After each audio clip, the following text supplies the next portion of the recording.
Peter Credlin, live on Sky News Australia.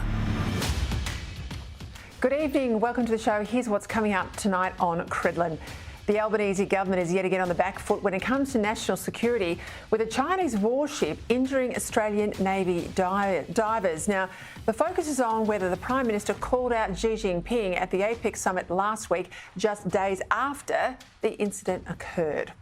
Two expert doctors have bravely stepped up calls to resist the push from activists for a further rollout of gender affirmative treatment on children.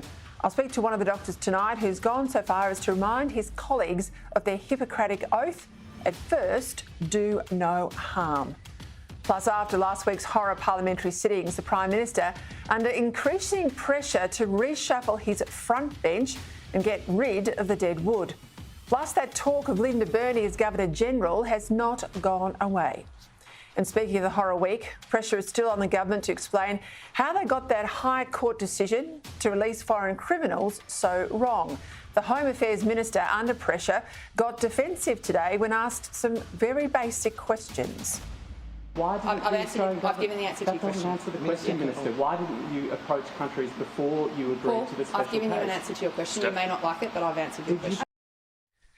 But first, it really would be pretty extraordinary for our Prime Minister to be in a meeting with China's President Xi last week, as he was in San Francisco, days after an incident in Japanese waters where Chinese naval action injured Australian naval divers, and make no mention of it. If that's what happened. But today, even when asked pointedly about this naval incident that occurred last Tuesday, but which we only found out about yesterday, the PM was careful, indeed tricky, with his language. You're copping a fair bit of flack over it, accusations you didn't raise it with the Chinese leadership in San Francisco. Can you clear that up? Well, we've raised it very clearly through all of the normal channels. But I can assure you that we raised these issues in the appropriate way. Now listen carefully. When he says we did this and we did that, that's political code for my government, but not necessarily me. If it was the PM who raised it personally, you can bet, given the kerfuffle, he would admit it now. And his line that leaders don't raise issues like this with other leaders, or if they do, they don't discuss it publicly, well, that's rubbish. That wasn't true of Tony Abbott, who took President Putin, Russian President Putin, to task over the shooting down of MH17. It wasn't true of Scott Morrison either, who took on the Chinese over the origins of COVID and the need for an independent investigation. Indeed, this smacks to me of a PM trying to avoid telling Australians he didn't tackle the Chinese president over injury to our Navy personnel, because he was unwilling to do or say anything that might upset the communist regime, even where standing up for Australia's national interest is the right thing to do. So here is what we know: that a Chinese warship did turn on its sonar, knowing that there were Australian divers nearby, operating as they were quite legitimately, and then causing them injury. Given those facts are known, a full explanation now is required. The PM talked in riddles today, and the public deserve to know exactly what discussions took place between Australian and Chinese officials and what explanations were offered. And what discussions, if any, took place between the leaders, and if none, why not? Pretending, as I said, he can't discuss the specifics of the meeting because that's protocol, well, that is rubbish. In fact, that tells me more than anything else that he didn't speak up for our sailors, that he left the remonstrating to junior diplomats, lest he end up back in China's freezer like Scott Morrison. Now, we need to be clear about three things here. First, while we want nothing but good relations with the Chinese government and have nothing but goodwill and respect for the Chinese people, under the current regime in Beijing, there's a regional and global struggle for dominance now underway between China and the United States and her allies, meaning us. Now, that battle's a reality. It's happening now, and we can't just pretend it away because it makes for hard choices. Second, as part of that struggle, Chinese military ships and aircraft are constantly testing what they can get away with to see how much bullying there can be without pushback. And third, as an ally of the United States and a close strategic partner to Japan, and as a friend to all those countries now under pressure from Beijing, Vietnam, the Philippines, particularly Taiwan, our ships and planes should be operating in these areas, exercising all the rights of freedom of navigation that Beijing wants to control. And where our military personnel are interfered with, at the very least, we should call it out. Anything less than that, well, it's weakness in the face of a bully. The government owes us a full explanation of exactly what happened and exactly how it has responded. If it's government policy not to make the fuss about bad behaviour from Beijing, well, that's wrong in principle. If it's a prime ministerial personal choice not to risk confronting a powerful interlocutor, well, that goes to the character of a national leader and reinforces the doubts that have been growing about whether Anthony Albanese is up to it. After his recent visit, a video of Anthony Albanese's walk apparently went viral, along with the Chinese Premier's admiration of, and I quote, the handsome boy we had as Prime Minister. Now, at the time in Beijing, the PM laughed it off, amused at social media interest, but blind to the fact that in Chinese terms, this was a real put down. A mere handsome boy, or handsome or not, a boy on a man's errand.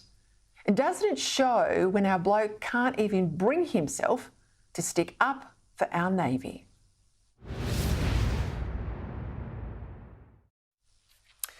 Now look, as you know, I think that women should have a right to our own spaces without any anxiety about the presence of biological men who merely identify as women.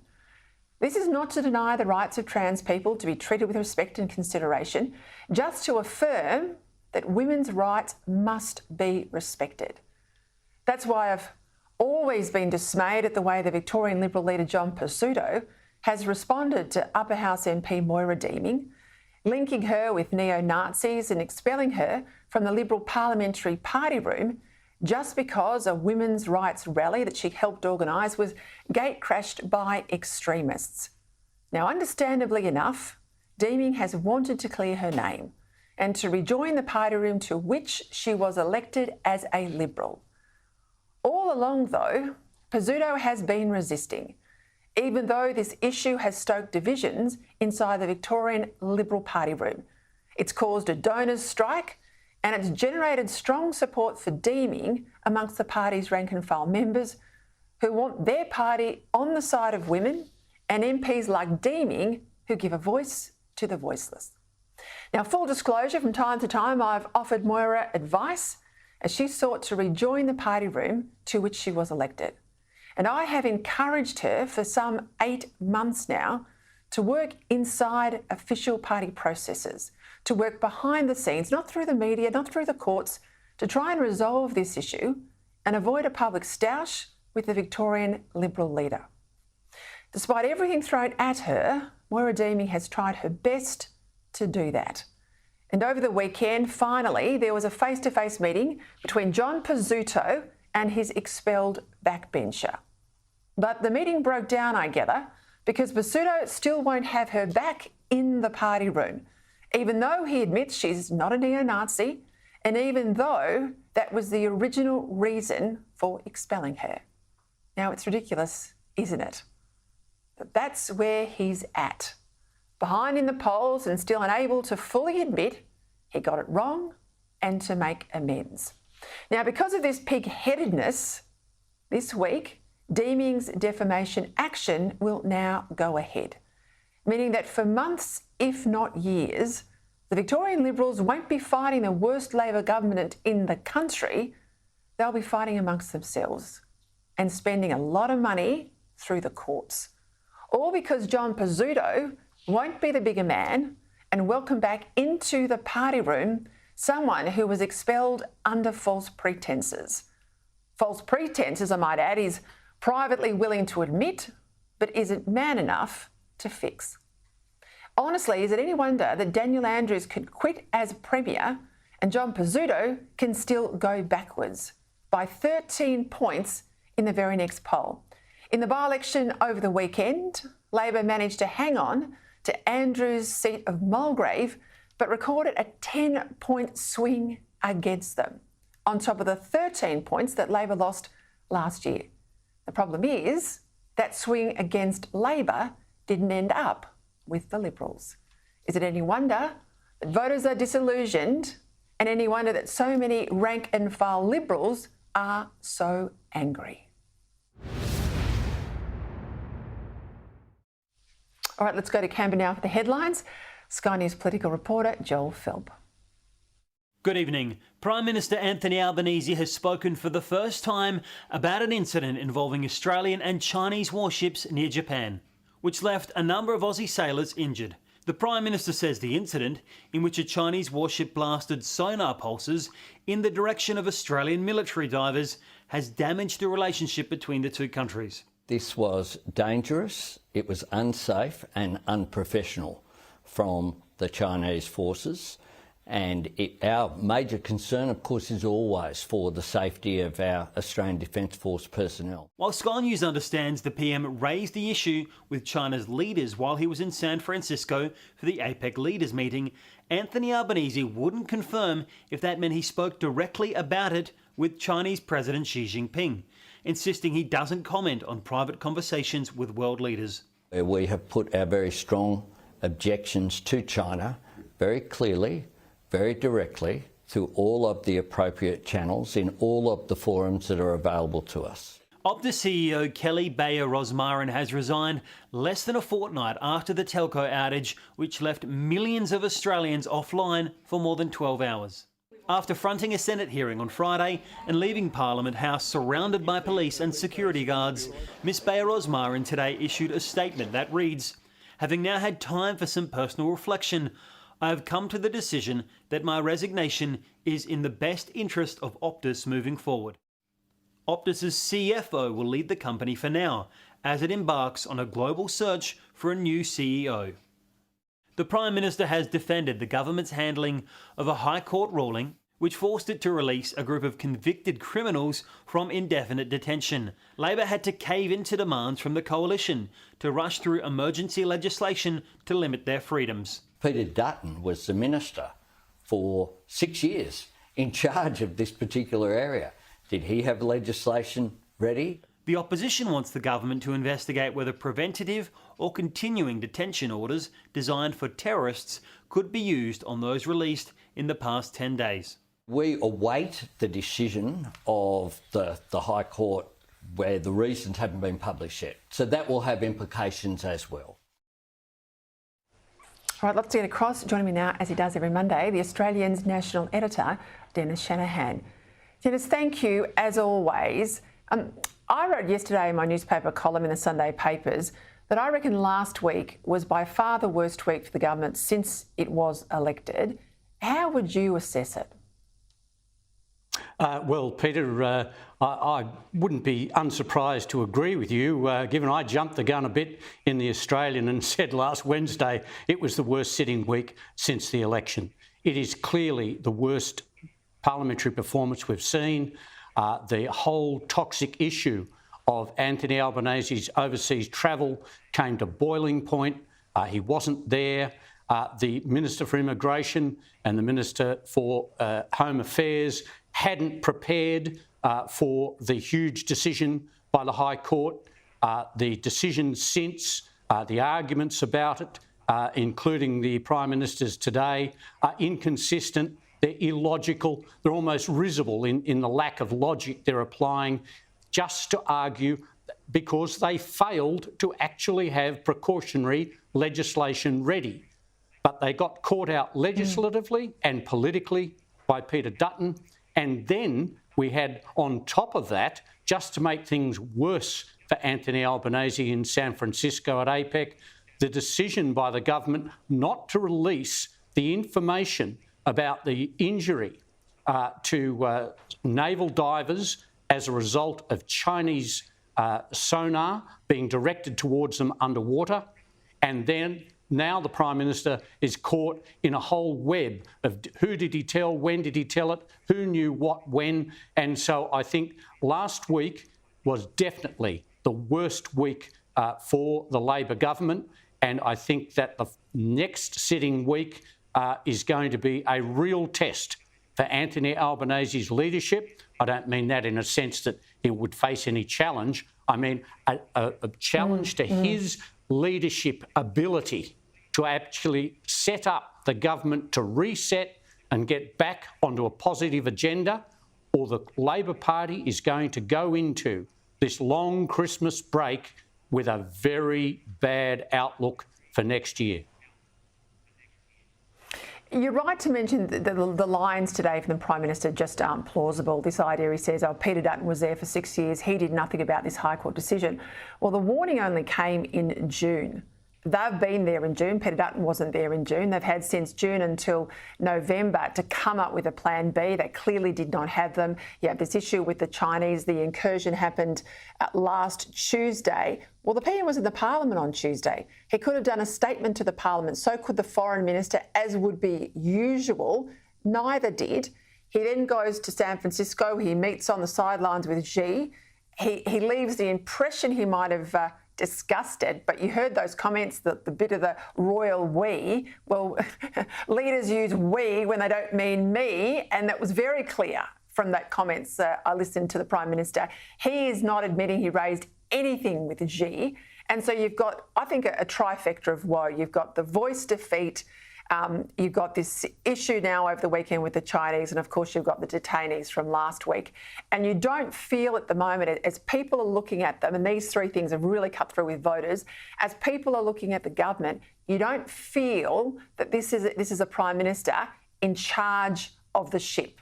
That's my sense of it. Well, that's precisely right. And as I said in The Australian last week, what actually happened was that Peter Dutton took over the legislative and political agenda in the Australian Parliament and the Australian government. He was operating from the Leader of the Opposition's office while Anthony Albanese was absent.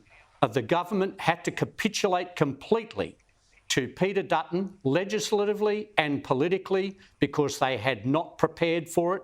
They underestimated the public impact of having 93 criminals, some including hideous crimes being committed, and yet they didn't seem to think that the public would be upset.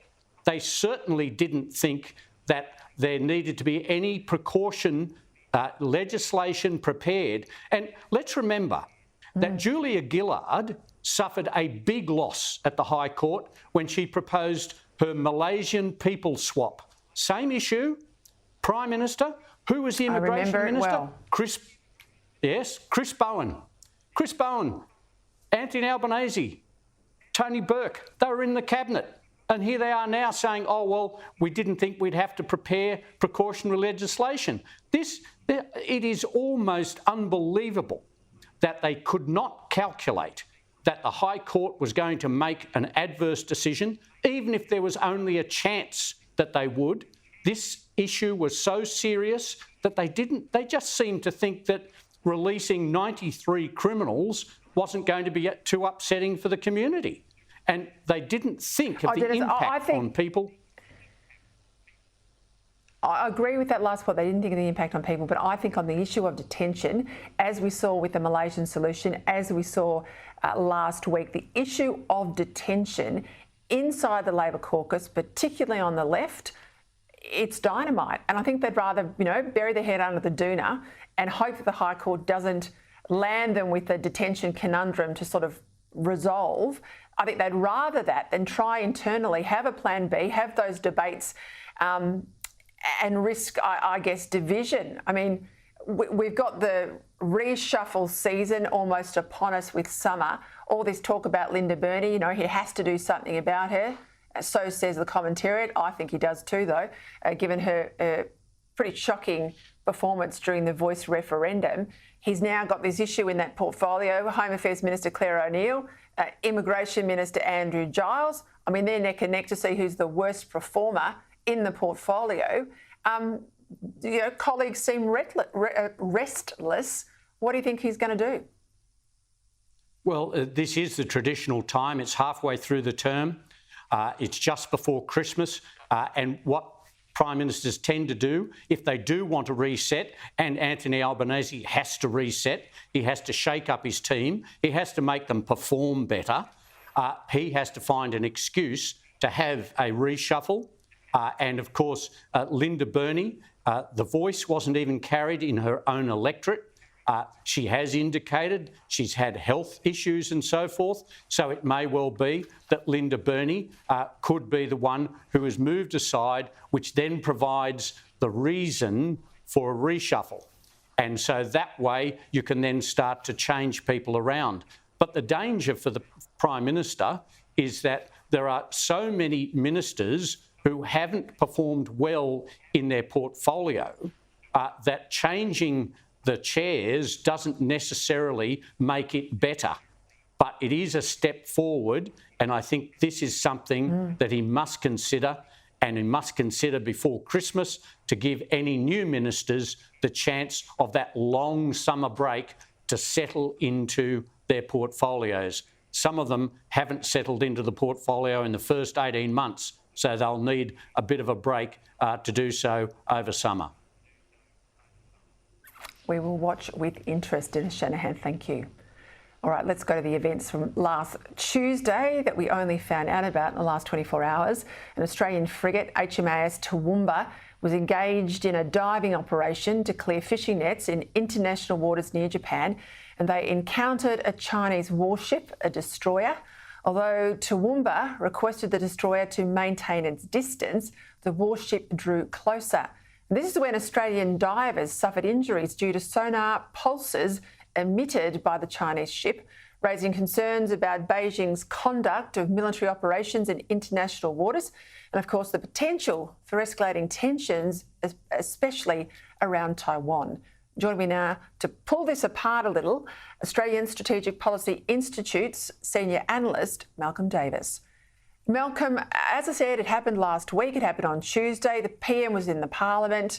We are told Australian officials, at what level we still don't really know, raised the incident with their Chinese counterparts in the Chinese embassy in Canberra and, of course, in Beijing. But where was the statement to the Parliament? You know, you and I both know there would have been briefings from Defence to ministerial officers to the Prime Minister's office. So why the silence? Well, I think it's fairly clear. The Prime Minister, having had a relatively successful, what I've termed Kung Fu Panda diplomacy in Beijing, was heading on to APEC with another meeting with Xi planned on the sidelines. And clearly, I think that he didn't want to undermine the tone or the momentum of that diplomacy. But, you know, the Albanese government talks in terms of China in terms of engaging where we can, disagreeing where we must, and defending our interests. Well, I certainly feel that we did an awful lot of engaging, but not much disagreeing. And I think this is a real mistake because it sends the wrong signal to Beijing. It sends the signal that even when a Chinese warship deliberately uses its sonar to attack our divers in the water, in international waters, where they are supporting a UN mission, we're not prepared to challenge them on it, at least not leader to leader. And I do worry that the message that sends to Xi Jinping and his colleagues. I mean, seriously, if we can't speak up, if our PM can't speak up about injured sailors, when is he going to speak up? Because I read some reports today that these military sonar systems can be deadly. Now, help us understand, Malcolm, the operational issues here for divers. Well, certainly. I mean, an active sonar works by essentially emitting high-frequency, high-energy sound through the water to basically reflect off a target, which is a submarine. You know, when they sort of say, give me a ping, that's what they're talking about. And when you unleash that sort of power in the water against unprotected divers, it can cause all sorts of damage to those people. It can cause certainly damage to their ears, but can also, in more worst case scenario, cause damage to internal organs and even to the brain. So, the Chinese were warned multiple times by the Australian warship HMAS Toowoomba that we had divers over the side. The Chinese confirmed receipt of those warnings, and yet that Chinese destroyer closed with Toowoomba and then lit up its active sonar. They knew exactly what they were doing. They knew exactly the result against those divers, and they did it anyhow. Okay, then I've got to ask the question, why would they do it then? What do they get out of this belligerence? Are they testing our resolve? Are they seeing whether our PM perhaps has got the guts then to raise it 4 days later at APEC, which I suspect he did not? Is that what they were trying to discern?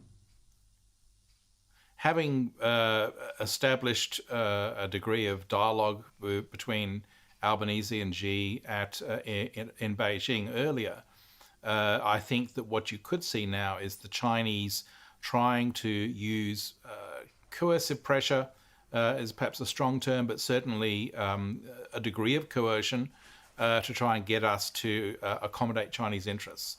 And there's one way they can do that, and that's in the grey zone, where they use military force at a level below which would justify a military response.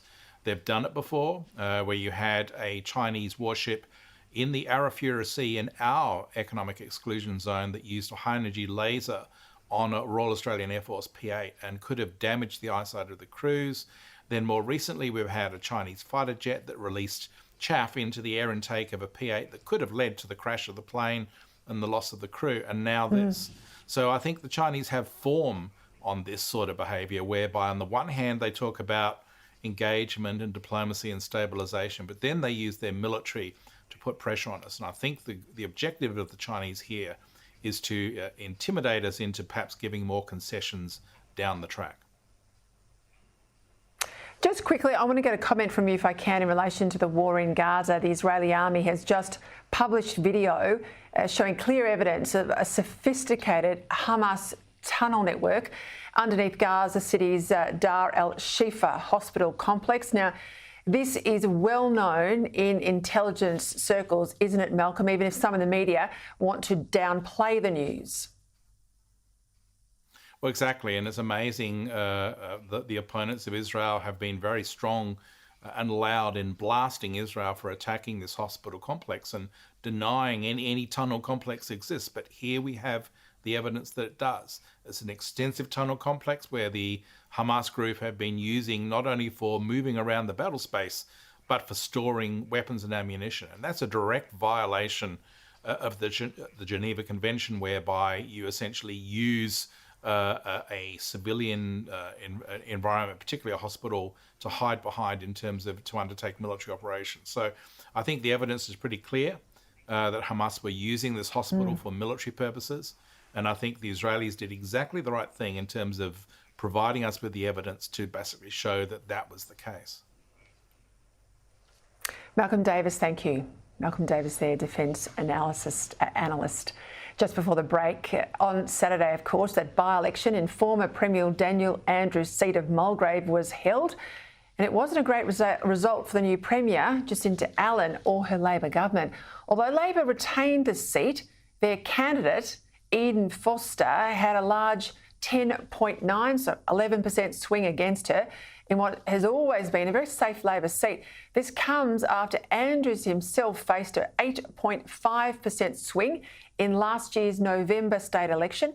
The independent candidate, Ian Cook, who was on the show last week, well, he won 19% of the first preference votes. Liberal candidate Courtney Mann secured 4.4% swing in his favour, gaining 21.5% of the first preference votes. There you go. It stayed with Labor, but a bit of a haircut on that seat. Coming up, we'll get the latest on those foreign criminals who released out onto our streets last week after the High Court's landmark ruling and the Albanese government's very flat-footed response. Plus, why is the government ignoring experts on the risk of irreversible gender affirmative surgeries? We'll get the latest from a doctor on the front line. Coming up, calls for taxpayers via Medicare to fund chest surgery and genital reconfiguration as experts warn about the profound risk of these irreversible procedures on children. But first to that High Court ruling that caught the Albanese government asleep at the wheel on national security last week. Now, the latest figures so far show at least 93 foreign criminals, including convicted pedophiles and murderers, have now been released into the Australian community.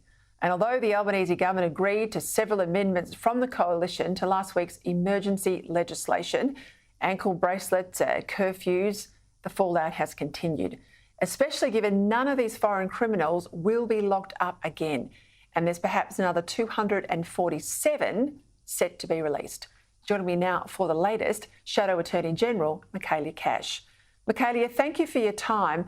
I think the most worrying part, it's two parts really. A, that we've got 93 out there and another perhaps 247 foreign criminals that could be on our streets. But even though the coalition pushed Labor into this legislation and most of the changes were changes that you wrote to improve their legislation, nothing that passed last week is going to lock any of these people up again, is it? Peter, what a complete, total and utter mess Australia finds itself in. As you said, under the Albanese government, 93 hardcore criminals, rapists, murderers, child sex offenders and a contract killer, people who are not entitled to even be in this country, are now roaming the streets out in our community. But what's worse is the cohort of 247. Mr Albanese needs to front the Australian people and clearly articulate what is his government going to do with the 247. When is his government going to do it? But more than that, Peter, what in God's name is his government going to do to ensure the security and safety of the Australian people? Because to date, other than the leadership shown by Peter Dutton last week, Mr Albanese has completely abrogated his duty as our Prime Minister to put the safety and security of Australians first. You have been Attorney General in the past, in government. Home Affairs Minister Claire O'Neill says, well, she was told by her officials that the government was likely to win the High Court case. That's why there was no plan B. Now, you and I know that's not how it works. Are you surprised not, Peter. They are not admitting their fault here? Oh, I'm not surprised they're not admitting their fault, because this is a government that when they're wrong, hands up, they don't tell anybody. But Peter, you and I, as you said, we've both been in government. So in the first instance, don't you think June of this year, with Justice Gleeson's comments, that would have been the first red flag when you and I would have said, well, hold on, there might be a bit of a problem here. What are we going to do? We would have then spent the next few months demanding of the department to put in place a series of options. What is our worst case scenario right through to a potential win? This government now says, oh, we were told we were going to win, so we didn't take any further action. Again, complete, total and utter incompetence on behalf of the Prime Minister, Minister O'Neill, quite frankly, the Attorney General as well, Peter, who should have been on notice in June of this year, and also Minister Giles. But again, more than that, Peter, if you actually believe your first responsibility as the federal government is the security of Australians, don't you have a response ready to go regardless of the outcome? I just... On so many levels, Michaelia, I just think that this government is completely out of its depth. It's focused on the things that don't matter. It's been obsessed with the voice. But you've now got the AFP saying, well, we need funding to now monitor these people. We're told it's about $180,000 a month to monitor the 90-odd we know about. Wait till you add in the 247. I mean, are we supposed to monitor them and pay for them as Australians for a decade or more? And then you've got the welfare, the housing, the travel, all the other entitlements that taxpayers will give these foreigners. Absolutely, because at the moment you've got 93 hardcore criminals, no right to be in Australia.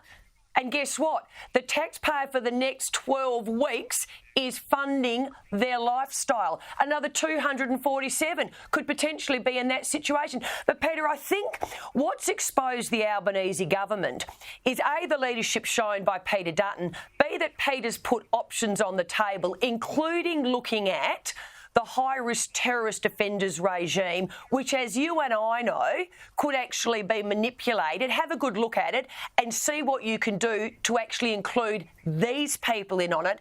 But it's like the Albanese government. They've only got one way of thinking. We were going to win, and as such, we've done nothing.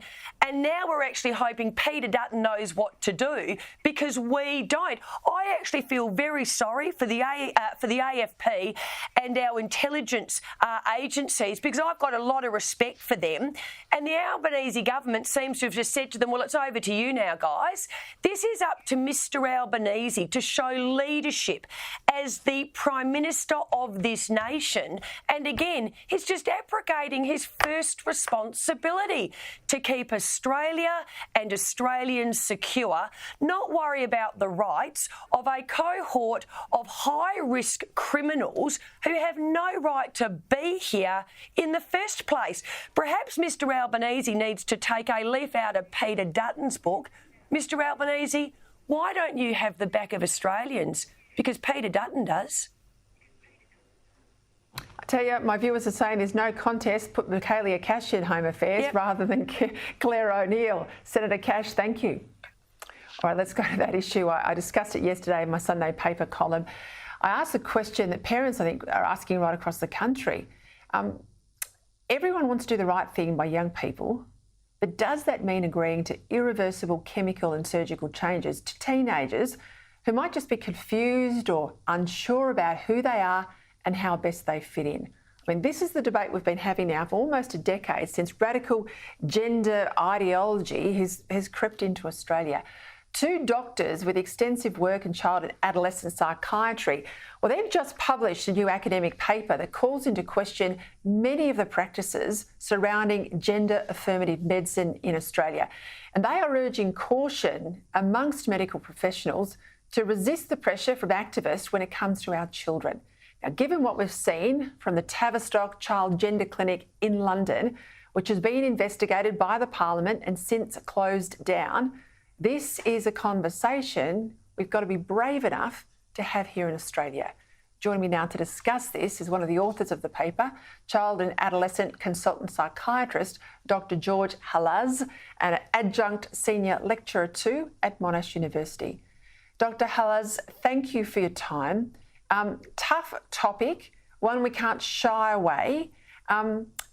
Look, if a child came to you at the age of 10 and said, Doctor, I think I've got cancer, no doctor's going to put that kid into chemotherapy. You do all the medical tests necessary. You'd make a professional, adult, expert decision.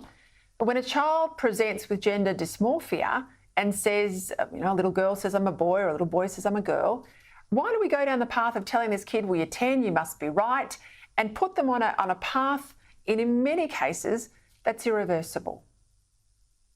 Well, thank you very much for the opportunity to speak here, Peter. And you ask a very, very profound question to which there's many answers, but the paper that Andrew Amos and I wrote comes down to one conclusion, and that is that the affirmative model has a self-belief and a sense of certainty that does not allow any other conversation to exist. And so their position and the affirmative model is that if a child at any age, virtually even 3-4-year-old, declares themselves to be whatever they feel they are, the affirmation model says, that's certainly right, that's our starting point, and then they go on a different path after that. We've seen, though, overseas that there's been a whole, reversal away from just affirming what a child thinks in terms of gender. They're urging now a more cautious approach.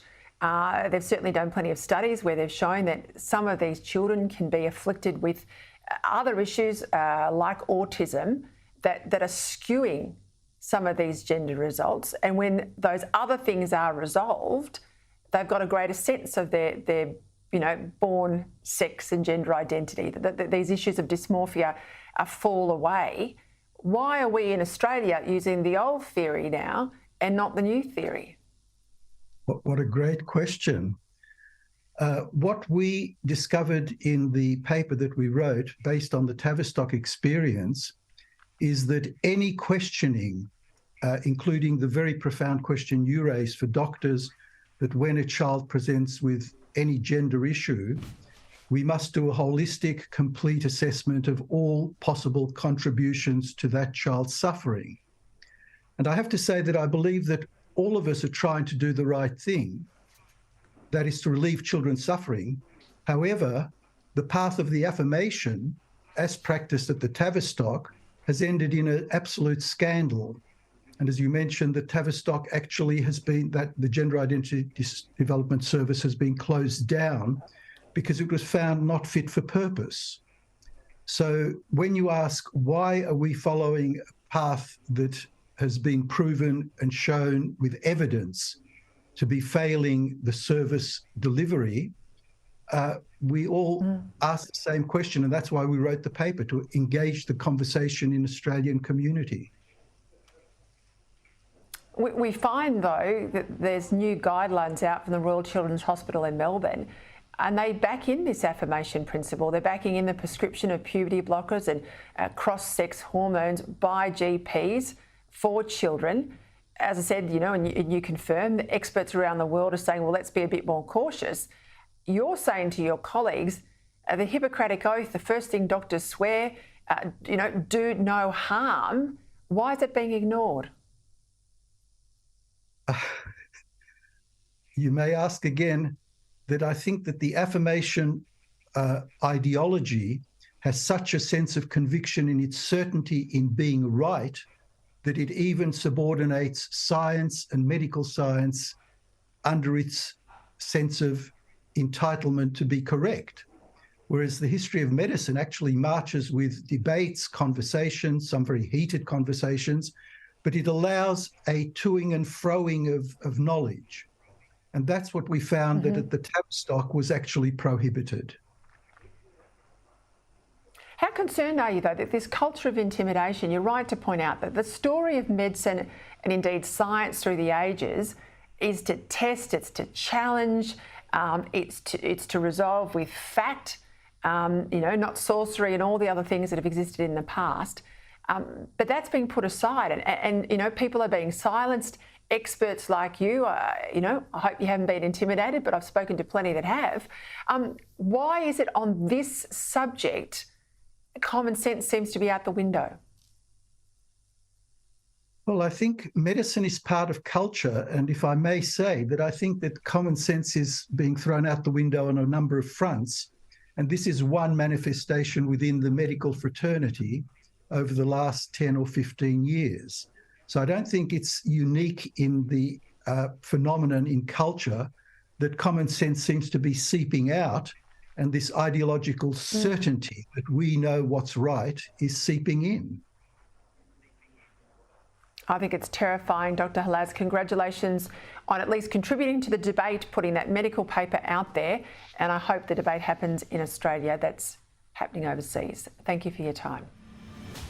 All right, there's a bit more on that. I'll come back to that after the break. Plus, support in a new poll for a treaty is tanking across the board.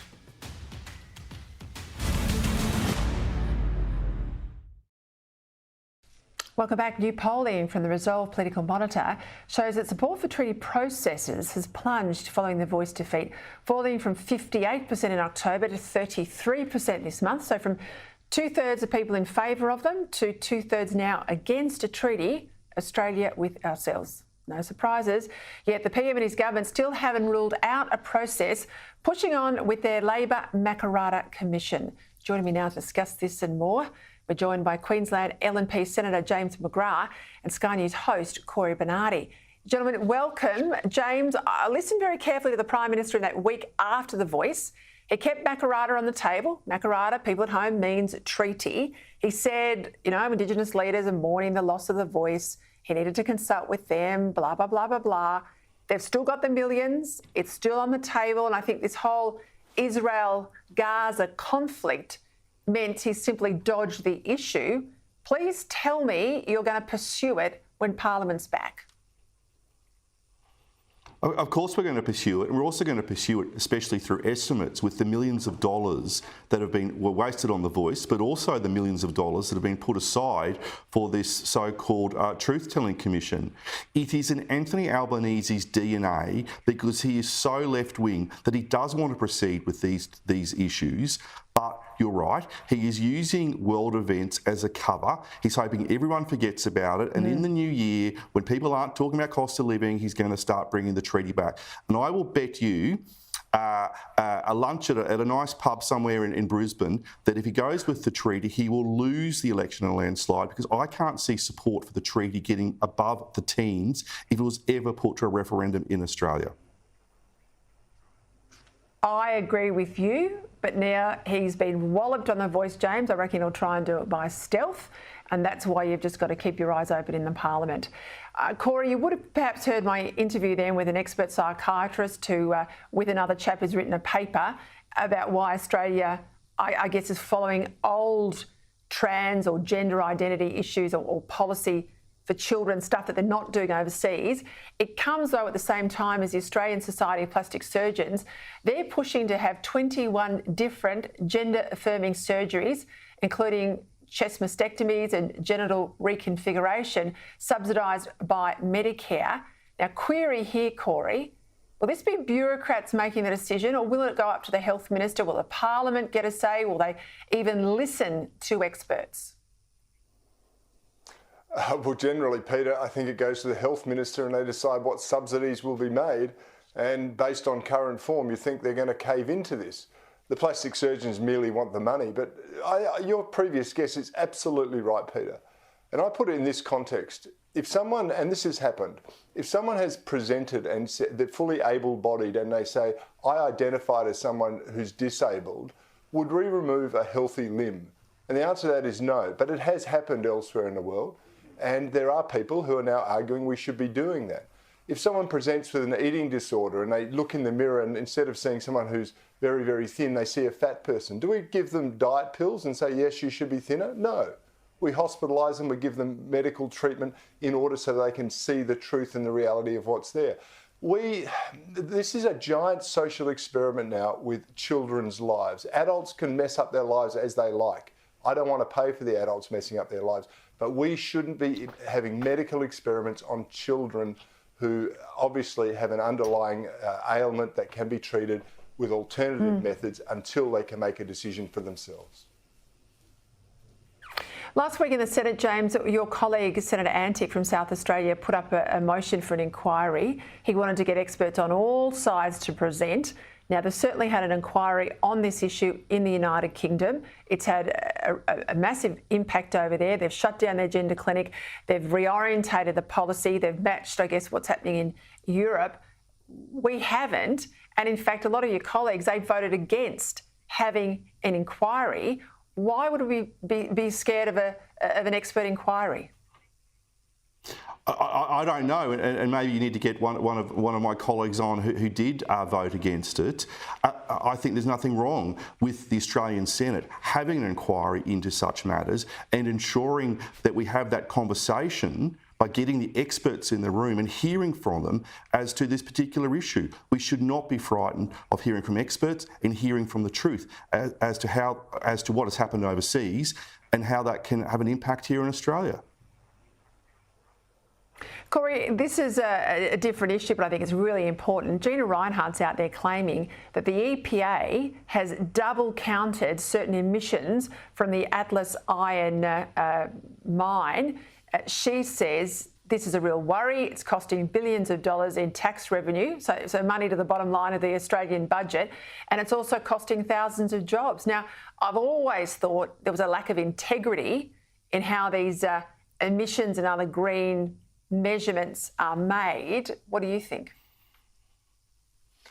Well, Peter, I agree with you, and I agree with Gina Rinehart. She's Australia's most successful business person, and she's successful for a reason because she can see through the baloney.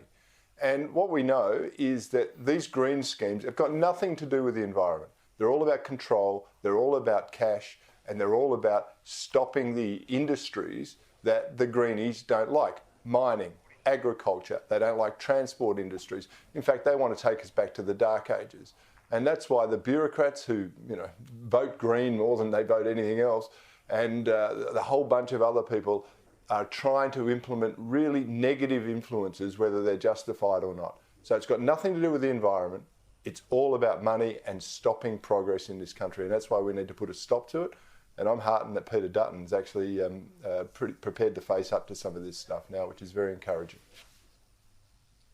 It is encouraging. Cory Bernardi, thank you. Senator James McGrath, great to have your company as always. Thank you both, gentlemen. All right, I'm back tomorrow night at 6, as always. Up next, though, Andrew Bolt.